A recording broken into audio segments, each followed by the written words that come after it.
Good morning, Joel. Hi, Travis. You made eggs? Sure. Grab a plate. It's a special occasion after all.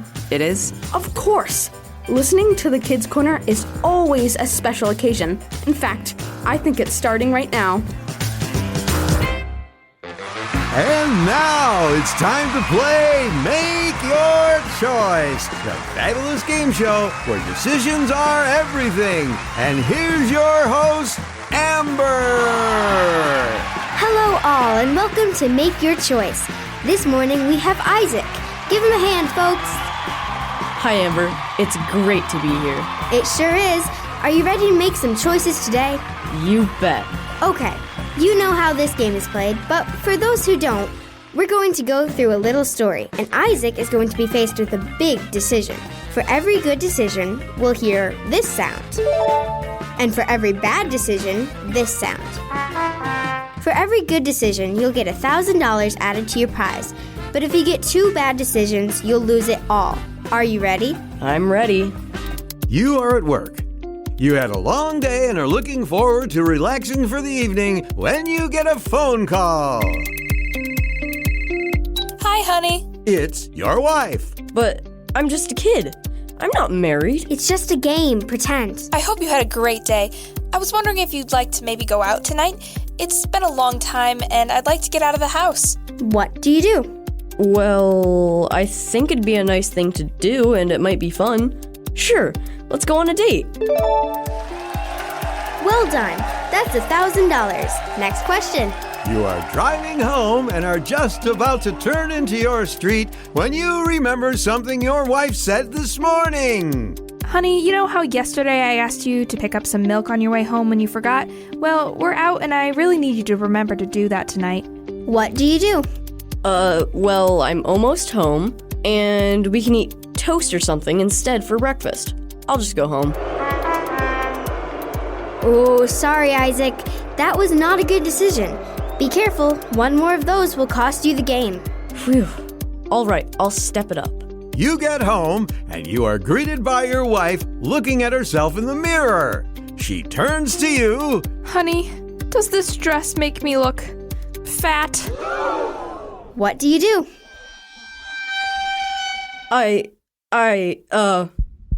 Remember, get this wrong, you lose it all. I listened to the radio. What?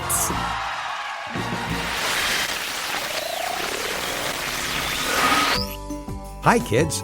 What are you up to today? Hi, Mr. Jacobs. Isaac was telling me about family drama. Family drama, huh? Nothing too bad, I hope. Not for me. Dad and Mom went out, so I got to stay up late with the babysitter. But Dad got whole milk on his way home, and Mom wanted skim. Skim? Blech. Why not just drink water with your cookies? That's what Dad said. It didn't go over well. Well, I'm sorry for your loss. Hi, guys. Hi, Hope. Oh, is everything all right? Yeah, you're looking like my dad did this morning. Huh? He means you don't look like you've been having fun. Oh, yeah, well, that's fitting. I haven't. Is something wrong? Yeah, can we help? Or is it super serious? We can pray for you if you want. Thanks, guys. That means a lot. No, nothing's wrong. It's kind of my own fault. Really? Would it help to talk about it? I mean, it won't fix anything, but I guess it won't hurt anything either. Have a seat. I'm sure we'll think of something. Alright, well, it all happened yesterday. My family was all gathered at my grandma's house, and I was playing hide and seek with my cousins. Choice? Yeah, anyway, I wanted to have the best hiding spot, so I went where the kids weren't supposed to go. I hid in my grandma's closet. I don't get it. Why would that be off limits? I hide in my grandma's closet all the time. Because that's where Grandma keeps all of the Christmas presents for us grandkids.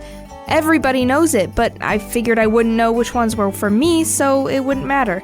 Little did I realize, Grandma labels them before she wraps them.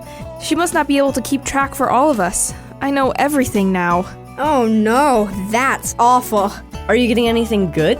I mean, it's Grandma. She always gets us great stuff for Christmas. But half of the excitement of getting presents is unwrapping them and watching people unwrap theirs. I won't have that this time. That's a tough lesson to learn. Yeah. Does your grandma know? Yeah, I told her, apologized and everything. She forgave me, but that didn't make things like they were before. No, I think not. Isn't there anything you can do, Mr. Jacobs? Well, someone mentioned milk and cookies earlier. I can get those. I'll be right back. That's not exactly what I meant. I'm not complaining, though. Let's listen to the radio while we wait.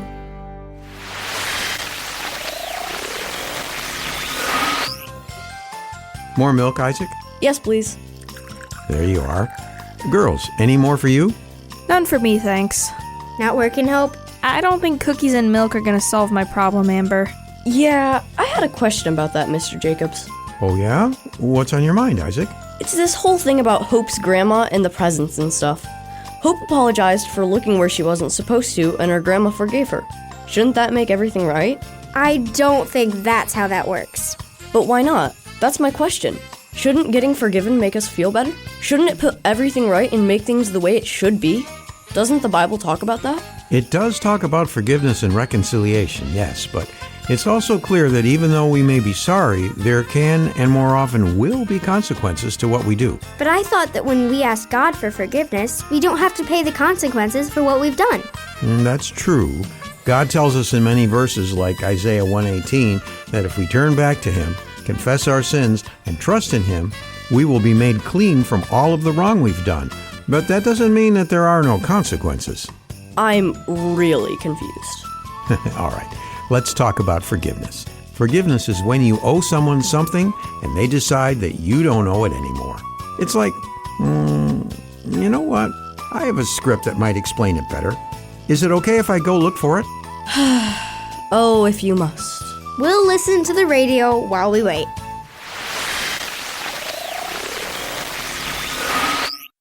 And now, from the garage of Lionel Jacobs comes the wonderful drama, The Ill-Fated Drive, a poetic explanation of a biblical concept. Once, in jolly old England, there was a modest manor. We live there with our aging aunt. And we simply cannot stand her. Meet the Cornwall children. There's Jillian, and there's Jack. We moved here straight from London. And first thing, we're moving back. As you may have gathered, they did not like their plight. Auntie Hetty makes us clean and go to bed at night. But for these two onerous faults, Hetty loved them dear. It does an old woman's heart such good to have her family near. She was not rich, but she made do and saw the kids were fed. She'd wash their clothes, she'd buy them toys. Children, off to bed. And with a groan, the children stomped and into bed they got. But as they laid there in the dark, the two began to plot. I wish we were in London. We'll get there, you will see. Come now, Jack. How now, Jack? Jill, just leave it to me. But London is miles away. It's rather awfully far. That's why I've gone and stole the keys to Hetty's car. The plan was made and both would wait until their auntie slept. And out the door and to the shed the car thieves lightly crept. Can you drive? Do quiet down. What is that now? I merely turn the key and push the gas, and eureka, off we go.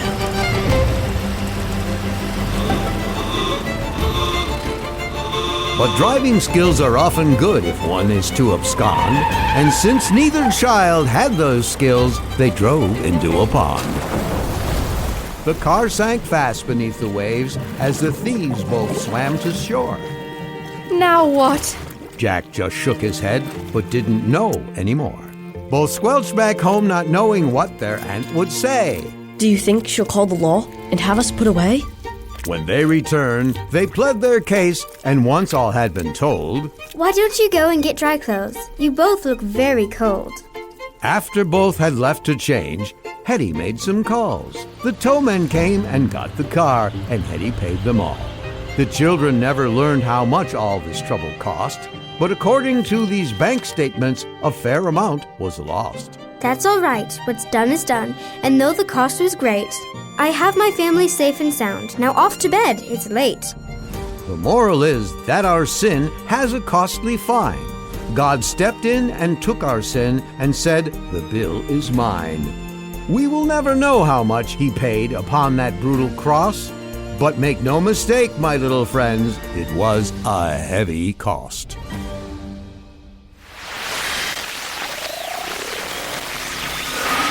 Okay, Mr. Jacobs, I have a question about what we've been talking about. And the drama script we acted out earlier? Oh, you mean the one where Jack and Jill took the Coupe de Ville and bailed out in the water? Yeah. Sorry, I thought it was clever. Go ahead, Amber. I guess my question is, could you run the moral of the script by me again? I didn't really get it the first time. Yeah, it made sense, but I could do with a refresher too. All right. The main message I was trying to give you was the fact that even where there is forgiveness, there is always a price that must be paid. Forgiveness just means that someone else pays the price. In our case, even though we deserve to die for our sins, never to be with God, God forgives this sin by dying for us. He paid the price on the cross. There were still consequences, but God took them himself. Right, but what about stuff like my problem? I messed up and got forgiven, but I can't unlearn what Grandma is giving me for Christmas. Why doesn't God, I don't know, make me forget? Yeah, why doesn't God just turn back time so bad things don't happen? Well, I don't know if we could prove that he doesn't do that from time to time. But what I do know is sometimes God lets some consequences fall on us so we learn from them. After all, if you forgot what happened, would you remember not to do it again in the future? I mean, that's a good point, but it's still not fun. No, but sin's consequences aren't fun. Sin leaves a horrible mess in its wake. I'm reminded of the story in 2 Samuel 11 of when David wanted someone else's wife. So he had the husband killed so he could marry her. The consequences were not only the death of one of David's closest friends, but also the baby he had with his new wife. He begged God to let the baby live.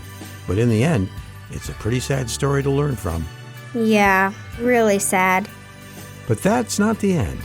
God promises that once he comes back, he'll take away all of the bad and hurt and pain in the world.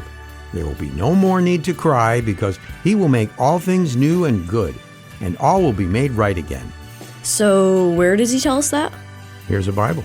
Why don't you start looking in Revelation 21? Okay. Can you help us? Sure. Let me turn the radio off first.